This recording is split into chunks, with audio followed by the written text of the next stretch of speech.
If you own an Audi A1 or Audi Q3 with the MIB3 system from 2019 to 2025, this Wireless CarPlay and Android Auto module is one of the easiest ways to modernize your car.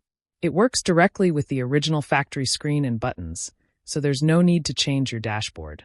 The system supports Wireless Apple CarPlay, allowing you to access navigation, calls, messages, and music without plugging in your phone. It also supports Android Auto, both wired and wireless depending on your phone's compatibility. For iPhone users, AirPlay lets you mirror videos, music, and navigation using a USB cable. Navigation apps like Google Maps, Waze, and Apple Maps run smoothly with real-time traffic updates. You can control everything using Hey Siri voice commands, keeping your hands on the wheel. The module supports front, rear, and 360-degree cameras, including original and aftermarket options, with dynamic parking guidelines. Audio plays through the factory sound system, and EQ settings allow you to adjust sound style to your preference. Installation is plug-and-play, with no coding or encryption required.